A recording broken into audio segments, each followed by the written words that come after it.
Bonjour à tous et bienvenue dans Actuel, le magazine de celles qui font l'actualité internationale, mais aussi de tous ceux qui font bouger un monde encore largement dominé par les hommes. Et au cours de ce numéro, il sera question des abus sexuels dans l'armée. Un scandale longtemps caché est révélé par le livre La guerre invisible. Son auteur, Leila Minano, sera avec nous en plateau. Nous verrons aussi comment les hommes se mobilisent pour les femmes en mettant du rouge à lèvres dans une campagne largement commentée sur le net. Et enfin, nous irons en Ukraine avec un numéro spécial de Courrier International qui a laissé carte blanche à la rédactrice en chef d'Ukraïnski Tijden, un hebdomadaire de Kiev. Mais pour commencer, je vous propose de voir ce qui se passe cette semaine sur la planète actuelle, en bref et en images, avec Noémie Roche.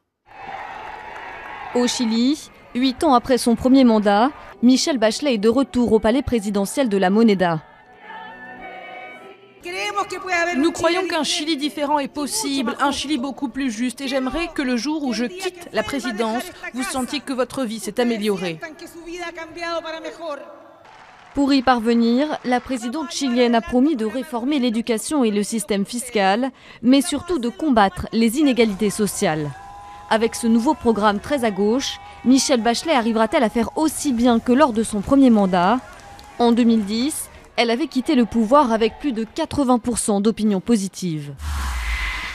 La représentation des femmes en politique progresse dans le monde. C'est ce que montre un rapport des Nations Unies qui détermine le pourcentage de femmes occupant des postes ministériels dans chaque pays. Surprise, la Suède et la Finlande se classent juste derrière le Nicaragua, pays le plus égalitaire au monde en la matière.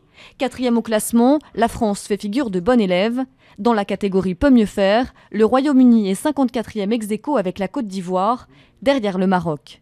8 pays dans le monde n'ont aucune ministre femme, parmi eux la Bosnie-Herzégovine, le Liban ou encore le Vanuatu.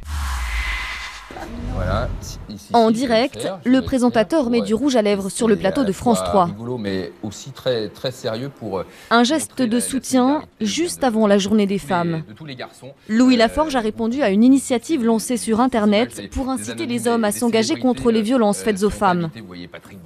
Comme lui, plusieurs personnalités se sont prêtées au jeu. C'est une première en France, une enquête qui brise l'omerta et révèle les violences sexuelles au sein de l'armée. Des harcèlements, mais aussi des viols qui ne sont quasiment pas sanctionnés. Au contraire, ce sont les victimes qui sont ostracisées. Leila Minano, bonjour. Bonjour. Vous êtes co-auteur avec Julia Pasquale de La guerre invisible, révélation sur les violences sexuelles dans l'armée française, aux éditions Les Arènes Cosette. Alors, ce qui est frappant dans votre livre, c'est que c'est finalement la chape de plomb des femmes qui tentent d'alerter leur hiérarchie, y compris jusqu'au sommet de cette hiérarchie et au sein du ministère de la Défense. Et finalement, on les ignore. Pourquoi ? Alors en fait, elles sont souvent celles par qui le scandale arrive, parce qu'elles se sont fait agresser et parce qu'elles ont osé prendre la parole. Elles ont entaché l'image de l'armée, elles ont entaché l'image de leur unité. Donc du coup, pour éviter que le scandale ne se répande, on va les écarter. Dans un premier temps, on va les muter, puis peu à peu, on va les pousser à la démission, voire on va les réformer pour inaptitude ou infirmité. Y compris, vous avez rencontré l'ancienne ministre de la Défense, Michèle Alliot-Marie.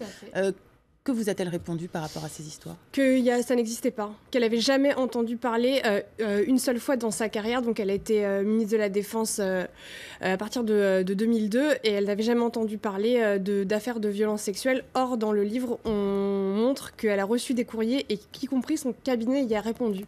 Voilà, avant de continuer, je vous propose maintenant de regarder ce reportage avec des témoignages édifiants sur les violences au sein de l'armée. Un reportage de nos confrères de France 3. La tenue de militaire, c'est du passé pour cette jeune femme qui a donné 6 ans de sa vie à l'armée. L'Afghanistan, la Côte d'Ivoire. Elle a dû renoncer à sa carrière et préfère ne pas être reconnue. Jeune soldate débutante, elle dit avoir été victime de son supérieur direct, un homme marié. À plusieurs reprises, elle refuse ses avances. S'ensuivent harcèlement et menaces. Il m'a dit, je peux très bien raconter que tu fais des fellations le soir. Tous les jours, on vous sape. On vous dit que finalement, vous êtes une moins que rien, que vous êtes à l'armée, mais que vous servez à rien, que vous n'étiez pas la bienvenue parce que vous êtes une fille dans une section que de garçons. Le harcèlement va durer 2 ans. Elle fait 4 demandes de mutation, se plaint à sa hiérarchie qui ne la soutient pas. Et quand elle veut aller en justice, les preuves lui manquent. Comme on dit, l'armée c'est une grande famille, mais dès qu'il y a quelque chose, tout le monde s'échappe. Plus d'une fois, on m'a vu me fondre en larmes plus d'une fois. J'en avais déjà parlé autour de moi, ça se voyait qu'entre nous, c'était pas la grande joie. Tout le monde le savait. Et quand j'ai demandé des témoignages, ah ben non, mais moi j'ai rien vu, tu comprends. Il a fallu une lettre au ministère de la Défense et une dépression pour être enfin muté et échapper à cet enfer à huis clos. Dans son bureau, Maître Maumont reçoit de plus en plus de jeunes femmes qui osent porter plainte. Cet ex-gendarme, adjoint volontaire en poste à la garde républicaine, a été victime de son référent direct, lui aussi marié. Elle a les preuves, ces multiples SMS qu'il lui envoyait sans cesse. Désolé, mais il faut que je te dise que ton petit cul me plaît beaucoup et que je partagerais bien un petit moment d'intimité avec toi. J'aimerais qu'on se frotte un peu, si tu as le temps. C'est possible ? Son harceleur va même se livrer à des attouchements. Elle prévient sa hiérarchie, mais après sa dépression, son contrat ne sera pas renouvelé. Son avocate dénonce l'impunité qui règne dans l'armée. Parce que justement, les affaires ne sortent pas ou difficilement, parce que le parcours judiciaire est long, parce qu'on essaye d'étouffer les affaires. Et le militaire qui va dénoncer une infraction aussi grave que du harcèlement moral ou du harcèlement sexuel, est démuni, est seul, et il n'y a pas de mesure de protection qui est mise à son égard. Au sein de la Grande Muette, de plus en plus de langues se délient, notamment grâce à cette association qui défend les militaires. Créée par un ancien officier, elle réclame que le harcèlement soit enfin reconnu par l'armée. Les armées, ce sont la seule institution où le harcèlement moral ou sexuel n'est pas inscrit dans le statut. C'est ce que nous réclamons. Car dès lors que le harcèlement moral ou le harcèlement sexuel sera inscrit dans le statut, ça obligera le ministère de la Défense à prévoir des formations. Sollicité à plusieurs reprises, le ministère de la Défense n'a pas souhaité répondre à nos questions. Alors Leïla Minano, co-auteure donc de La guerre invisible, on dit que l'armée française est une des plus féminisées d'Europe, avec 15% de femmes dans l'armée.